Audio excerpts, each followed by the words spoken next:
अगर केजरीवाल जी को जेल भेजना होता ये कब का भेज चुके होते, कोशिशें तो पूरी की, लेकिन केजरीवाल जी अभी तक बचे और आप नहीं जाएंगे। और यूपी को किस तरह से आप देख रहे हैं? देखिए यूपी में बीजेपी बाजी मार जाएगी, क्योंकि लोगों के दिमाग में वहां पे आज भी है कि भाई मोदी हमें 5 किलो राशन दे रहा है। नहीं, मंदिर का निर्माण जो हुआ है, मंदिर से भी लोगों को बड़ा फर्क पड़ा है। और जम्मू कश्मीर वगैरह में देखिए वहां पे अगर एनडीए मिलकर लड़ता है तो बीजेपी कमजोर रहेगी। लद्दाख में बहुत बुरी स्थिति आप देख रहे होंगे, तो लद्दाख में जिस तरह से रोष है, वहाँ पर क्या लगता है कि जम्मू कश्मीर में कोई खाता खुलेगा आपका, इसका बीजेपी का?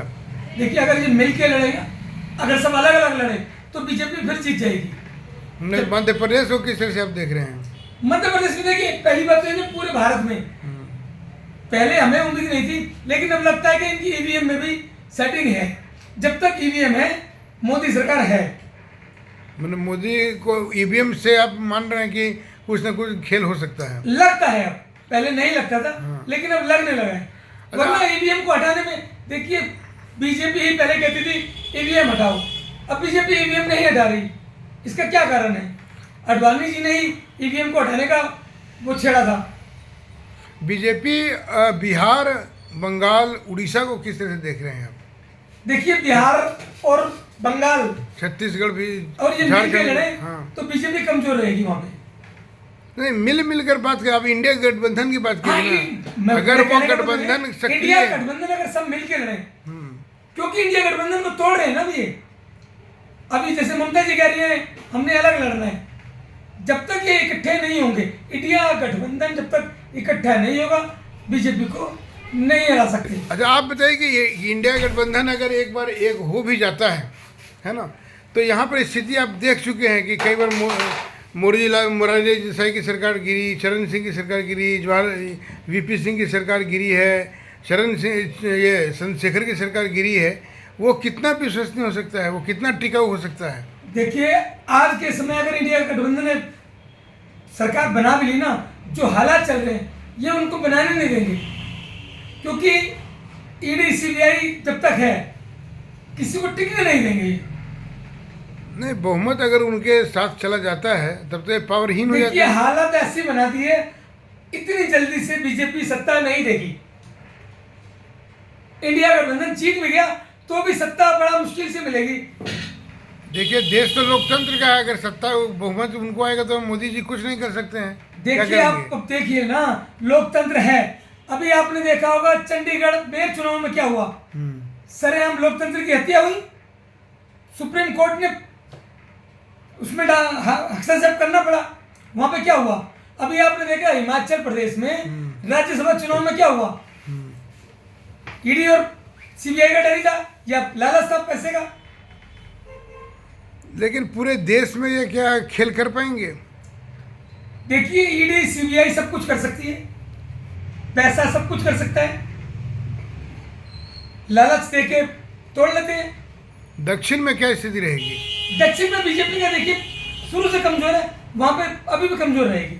हालांकि अब ये ज्यादा दमखम दक्षिण में जा रहे हैं, लेकिन वहां पे अभी बीजेपी इतनी मजबूत नहीं है। और पश्चिमी भारत में अगर देखें कि महाराष्ट्र वगैरह की क्या स्थिति हो सकती है, वहां भी अगर इंडिया गठबंधन मिलकर लड़ता है तो वहां बराबर बराबर रहेगा।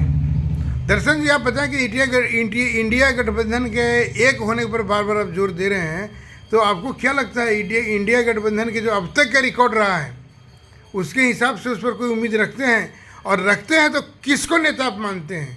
कल मान लीजिए कि अगर कल बहुमत इनके हाथ में आता है तो नेता के रूप में किसका चुनाव होगा? उसके लिए कई क्या क्या घटना हो सकती है। देखिए जिसके ज्यादा सांसद होंगे, देखिए ये तो लोग कहते हैं कि कौन होगा, जब सत्ता आती है तो कोई भी जिसके ज्यादा सांसद होंगे वो मुख्यमंत्री प्रधानमंत्री बनेगा। आपको मालूम होगा कि मतलब कि न्याय यात्रा करने के बाद भी राहुल गांधी हो सकता है कि फेस न बने। मुश्किल है फेस बनना, क्योंकि बीजेपी ने करोड़ों रुपए खर्च करके उनको पप्पू घोषित कर दिया है। लेकिन उनके साथ पब्लिक तो जुड़ रही है। पब्लिक जुड़ रही है, लेकिन देखिए प्रधानमंत्री बनने की महत्वाकांक्षा सब में है। हर आदमी चाहता है जिसके ज्यादा सांसद होंगे। अगर 100 सांसद कांग्रेस ले आई तो प्रधानमंत्री बना सकती है अपना। आप ये बताएं, पिछले 2 बार से तो वो 40 और 51 पे हैं, तो 100 का तो बहुत बड़ा नुकसान नहीं, मामला अगर है। इंडिया गठबंधन मिल के लड़ता है तो 100 बार हो जाएगी। वो तो अलग बात है, लेकिन 100 सीट कांग्रेस को नहीं मिल रही है। पूरा 80 सीट में 13 सीट अखिलेश दे रहे हैं यूपी में, और कांग्रेस कुछ नहीं कर पा रही है। 13-14 पर ही संतोष देखिए, हो रही है। यूपी में तो कांग्रेस वैसे भी खत्म ही थी।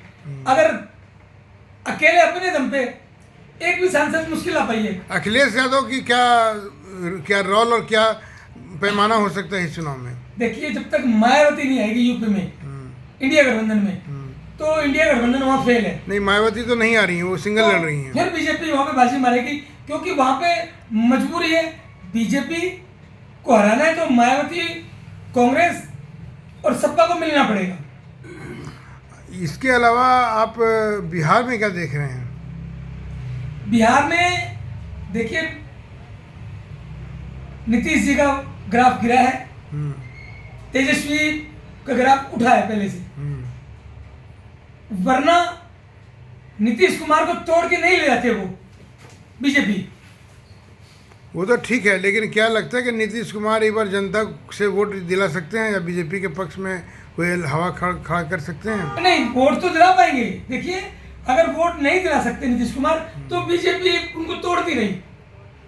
वो भी अभी जबकि क्या नाम है आपका, गृह मंत्री अमित शाह जी ने कहा था कि नीतीश के लिए दरवाजे हमेशा के लिए बंद है एनडीए में। उसके बाद दोबारा से उनको लिया। अच्छा, टोटल आप ये बताइए एक मोटा मोटी अनुमान के तौर पे कि 543 सीट में इंडिया गठबंधन और बीजेपी को कितना सीट पे आप बांटते हैं? इंडिया गठबंधन में जितना भी गठबंधन है, सारी पार्टियां हैं, अगर वो एक होकर लड़ती है तो वो कितना पे रहेंगी और बीजेपी कितना पे आ सकती है? देखिए, अगर ये जब तक ईवीएम है तो बीजेपी को हराना बड़ा मुश्किल है। नहीं, ईवीएम का चाहे जो भी विवाद हो चल रहा है, सुप्रीम कोर्ट के वकील भी इस बारे में लड़ रहे हैं, लेकिन मुझे लगता है कि ये चुनाव तो ईवीएम से ही होगा, क्योंकि तो इतने जल्दी देखिए, वो लोगों बदल के नहीं जो सकते हैं। जो लोग जिस तरह की खबरें आ रही हैं कि ईवीएम हैक हो सकती है, क्योंकि जो कंपनी HCL बनाती है उसमें आरएसएस के आदमी हैं। खैर, वो एक अलग मुद्दा है कि वो उस पर तकनीकी तौर पे बात करेंगे, हम उस पर नहीं जाना चाहते हैं। हमें जानते हैं कि ईवीएम से चुनाव हो चाहे ऐसे वोट से चुनाव हो, 543 सीट में अगर होता तो दो दल देखिए, जो है, सरकार बीजेपी की बन जाएगी। तब कितना कितना सीट का ये तो मोटा मैं मोटी- नहीं कह सकता, लेकिन सरकार बीजेपी बना लेगी। अच्छा, और विपक्ष की क्या स्थिति हो सकती है? विपक्ष तो देखो बिखरा हुआ है, जब तक सब इकट्ठे नहीं होंगे कुछ नहीं हो सकता। 40% ही बीजेपी है, 60% पे तो पूरा विपक्ष है, इंडिया का कब्जा है। तो इंडिया अगर एक साथ मिलकर लड़ती है तो क्या लगता है कि वो बीजेपी? देखिए, अगर फुल विपक्ष से आदमी तोड़ लेंगे, ये छोटी क्षेत्रीय पार्टी है जो है, जिसके भी 10-20 सांसद होंगे, उनको कहेंगे हम आपको वो प्रधानमंत्री बनाते हैं। अच्छा, चुनाव रिजल्ट आने के रिजल्ट बाद आने के बाद भी तोड़ सकते हैं। मतलब रुकते वो हैं। किसी भी तरह विपक्ष को सत्ता में आने नहीं नहीं देंगे। देंगे। क्षेत्रीय जो- पार्टी को तोड़ लेंगे, ले आएंगे। साम दाम दंड सब बिल्कुल चलेगा। सब कुछ चलेगा। अगर ये चला, और मान लीजिए कि अगर मोदी जी की सरकार बन जाती है, तो उनका तीसरा कार्यकाल को आप किस तरह से आंकते हैं?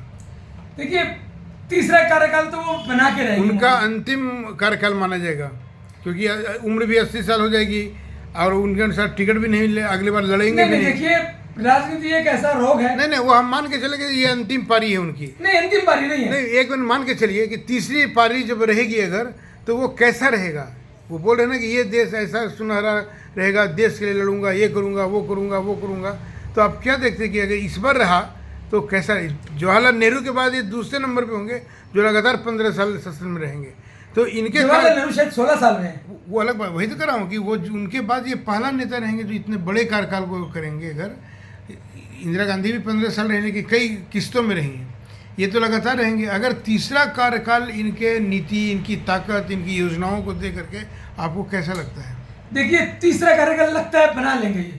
सरकार तो मोदी की बनेगी, चाहे वो साम दाम दंड भेद, सरकार तो बीजेपी की बनेगी। लेकिन ये तीसरा नहीं हो सकता, चौथा भी बना ले अपना।